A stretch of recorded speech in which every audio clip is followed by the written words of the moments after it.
Welcome to the Black Mother Wound podcast, where we center the stories of Black women as we heal from the painful relationships with our mothers. Sometimes controversial, always compelling, vulnerable, and real.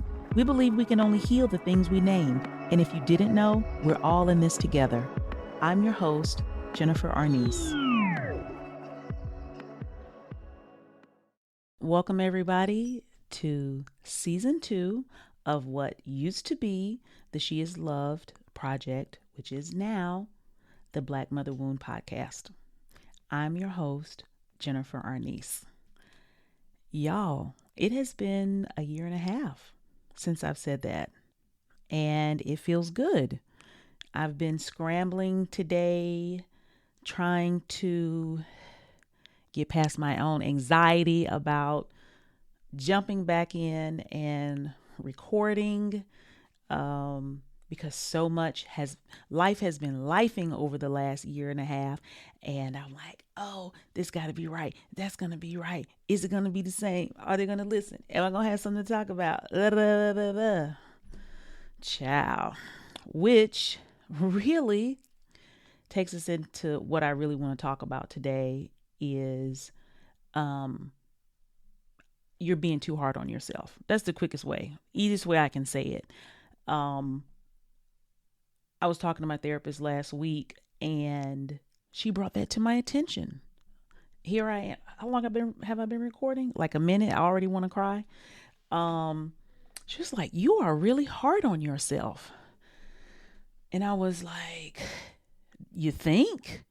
And people have always said that to me, and they're like, you shouldn't be, you should stop it. And I'm like, do you think I like being this way? Do you think I like being hypercritical of myself? Do you think that I like going around with a thought process that nothing that I do is ever good enough? Like, oh, I just choose to be this way. It's like, what the fuck? I know I shouldn't be this way, but guess what? My programming got all fucked up as a child. You know what I'm saying? And so that's why we're here. So if you're new here, you don't know I say this, but if you're not new here, then you know I always say this, and that if it's happening to me, it's probably happening to you. So that's what I want to talk about today. Season 2, episode 20, the Black Mother Wound podcast. You're being too motherfucking hard on yourself. Now, it seems like a moot point to even say that. Like, duh. But when she said it to me, I felt so seen, because what I heard was, you don't have to do everything that you're doing. You're already doing a good job. You're already doing more than what someone would expect you to do. And you don't have to do this. And that little bit of permission has really helped me over the last week to figure out how to, I want to say, be kinder to myself, but really first I have to define what that looks like, because in actuality, I'm not like consciously beating myself up. I've got to work. I'm a mom. I've got a business. I'm trying to have a little social life. I'm getting in shape. I have things to do, places to go, all that kind of stuff. And I don't know what I should be doing or what I shouldn't be doing, And what I thought about, and I don't know yet if I'm putting this podcast out before Christmas or the 1st of January, but I think it's, for me, maybe around this time of year, even without me knowing it, I become hyper aware of not having a mother, not having like a strong blood family support system. And, this is the end of the year, and you think about all the things you've done and you've accomplished, and maybe times were hard in certain areas and what you want to do for the next year. And it would be really awesome to have someone mirror back the best of who you are, mirror back someone's belief in you, someone being proud of you, and kind of let you know, like, oh, okay, I've I've run a good race thus far. And I think that's what parents should do.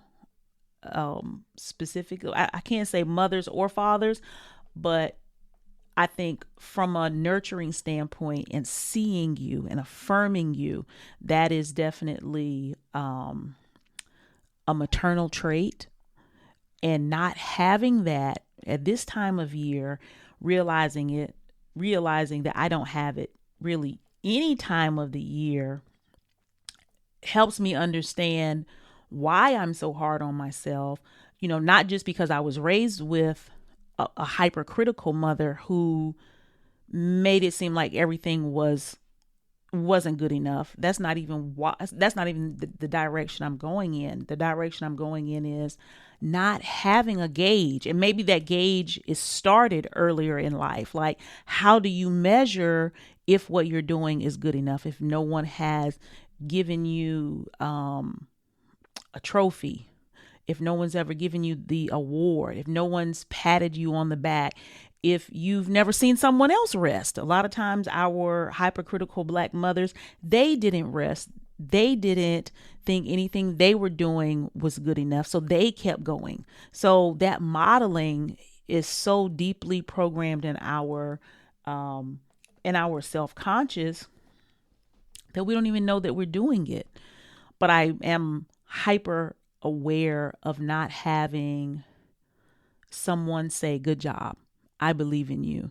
I've over the last year and a half, so much in my life has changed for the better. I've grown so much. I have more opportunity. I have more resources. Just things have grown. I have grown, and it's so plain to see. And yet all of those things make me think about, would she be proud of me? Would she see the good I'm doing, or how I've grown as a person, as a mother, as a businesswoman?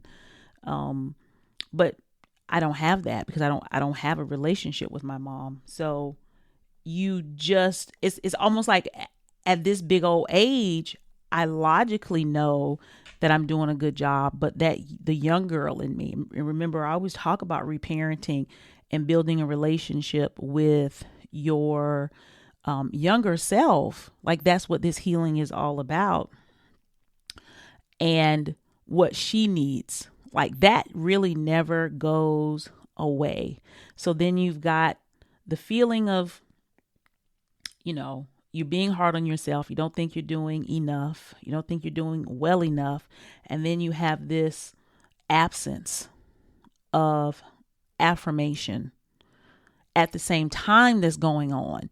So it's a really, I'm trying to figure out, because my therapist, when we start a session, she always wants to know how I feel, and I can never just say good. So it's like, when I think about it, it's like, it's a feeling of frustration, of exhaustion, and loneliness, all wrapped up into one. And boy, that's some rough shit to go through at any time. But I do think I'm more aware of it at this particular time of the year, as we, have just come off of Thanksgiving. We're approaching Christmas and the New Year. So yeah, that's what I've been going through. And if you're going through it, I just want you to know you're doing a good job. That you are doing a good job. Even if the fruit are not on the tree, even if it seems like it's an uphill battle, and it's like, God damn, when is this shit ever gonna be right? When do I get my turn? You are doing a good job, and you are good enough, and everything that you're doing is good enough. And it takes time. All of it takes time. And the hard part about that is we've gone through so much time with it being fucked up with our mother that now it's almost, you want to fast forward. You want to be like, I'm past due my time of being emotionally happy, satisfied, loved, nurtured. I'm past due feeling worthy, competent, confident, deserving. And that can make it feel like nothing's happening, like you're not growing, like things aren't getting better, because you just want them. You've been in a negative space in some way for so long, you're ready for it to be over. And I wish I could change that for us. But the fact is, it takes time. Healing takes time. Change takes time. Like I say in my classes, it's like being on a big barge or cruise ship in the middle of the water. The time it takes to turn it around, the planning that it takes to turn that thing around in the water, especially after you have momentum going in a certain direction and the pull of the sea. It takes time, and it takes planning, and it takes patience to slow down enough to gather yourself, to understand your environment and all the dynamics that are at play, so you can put a really sustainable healing plan together to turn it around. And that's what we do here on the podcast. That's what I do with my coaching clients. That's what we do in the community on Instagram. It's like we're always working toward creating that plan, refining that plan, discovering ways to do it better. But the thing that never changes is it takes time.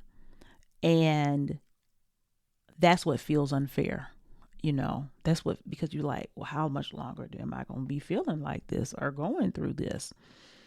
And so what I wanted to offer in the second part of this show is what you can start to do, how you can start to comfort yourself during the healing process, because the healing process is active. It's not a sedimentary, you just sit down or use something you think about, not to talk about it all the time. It's like actively working muscles. It's like climbing. It's like running. It's like lifting and pulling and pushing. Like it's real work. And how do you keep up with that? And sometimes when do you put it down and rest? So those are some of the things that I want to get into with everybody. So in the first part of the show, we were talking about where we are now in how hard we are on ourselves and how we came to be that way and what we want for our lives and how we want our lives to be different. And it's like, how do we get our lives to be different without being hard on ourselves? Because that's the only way we knew how to change anything, was to like it not be good enough and just keep at it and add it and add it and add it. And that was the only way. So it's like we're using maladaptive behaviors we learned from, we're using maladaptive behaviors we learned from childhood to get something better. So it's like, you really can't get there like that, even though those are the same methodologies we've used to achieve things. And that's what we've been taught is the way to do it. So it's like, well, how do I heal from my mother wound? Right? How do I repair my inner child? How do I build a healthy and loving relationship with myself without grinding, turning healing into a grind like everything else in our life? And even how do we stop grinding in those other ways? So, the number one thing I think you have to do where I am now, and this is a practice. This isn't something that you do one time and you're like, oh, I got it now. I did that. Oh yeah, I did that last year, so I'm fine with that. Ma'am, no ma'am. You have to do it every day. And you have to surrender. You have to surrender to how you really feel. even though it's painful. That's like, you just be like, ugh. So sometimes you have to surrender to the sorrow. You have to surrender to the grief. You have to surrender to the loneliness, to the sadness, to the anxiety, to the confusion, to the fear, because fighting against it is not it. You're only going to be pushing against a really heavy current that has decades of momentum, generations of momentum, and it's only going to make you tired, even more tired. It's only going to aggravate what's happening. So you have to surrender to it. And there's a part of you that resists that, because then you have to come to grips with like how unfair it is. And that is the young girl in us, that she's like, this is fucked up. It's not right. Because there's no logical reason why a person should feel so sad, lonely, confused, fearful, not good enough. Like there's not, like that's not our natural way of being. So you're like, it's like being trapped inside of painful emotions, but you have to surrender to it. And in that surrender, what you're going to be doing is also soothing that little girl and telling her, I'm here for you. I'm not going anywhere. I'm sorry that you're going through this. You don't deserve any of this that's happening. None of the things you're experiencing emotionally are your fault. I can't make the past better, but I can make the present better. That's how you have to talk to her. You have to soothe her, because there's so much grief in healing from a toxic relationship with your mother. There's so much regret. There's so much time that has gone by that you can't get back, that can make you really fucking mad, And under anger is sadness and hurt. And you have to surrender to it, and you have to make space for it in your body and in your life, and that means going to bed early sometimes. That means turning your phone off. That means saying no. That means really being aware of how you feel and taking some time to yourself to just feel whatever you're feeling, not even to work through the feelings. You can journal if you want to, you can meditate, you can take a walk, but the goal isn't always to get on the other side of the feeling. Sometimes you just gotta trust that it's a wave. The wave comes, and you'll still be there on the other side of the wave. That's a piece of not being hard on yourself, because if you are saying, I shouldn't feel this way, this should be different, you're going to be hard on yourself. You're going to be like, oh, I'm going to go to work. I'm going to work harder. I'm going to ignore. I'm going to abandon myself. I'm going to shame myself for how I feel. You're going to put more and more tension on how you feel. And that's not going to be helpful. It's only going to perpetuate the problems. That talk about, your self-care routine in past episodes. And so it's like, how do you take care of yourself in that time? I always go back to, like, imagine you have a 2-year-old, or imagine you have an 80-year-old. How do you move slower? What are the things that they need? How do you plan out their day for their comfort? For their fulfillment. Are you getting up in time to eat a good breakfast? Are you drinking enough water? Are you on your phone all day long? Let me raise my hand. Okay. What are you listening to? What are you taking in? All of these things you think aren't impacting at the end of the day, when you're tired, exhausted, at the end of the month, when things don't go right, your tank is empty. And when you feel good, you're like, oh, I'm up. I got it. Yo, Jesus took the wheel when I was sad, but now I'm back in the wheel. I'm gonna run all the gas out of my tank. And we cannot afford to do that. It's like There's some people that can drink alcohol, right? They can go into a bar, they can go to the liquor store, they can buy alcohol, have a couple drinks and go on about their day. Then there are some people who cannot take a drink. They cannot go into the liquor store. They cannot go into a bar. They cannot have just one drink.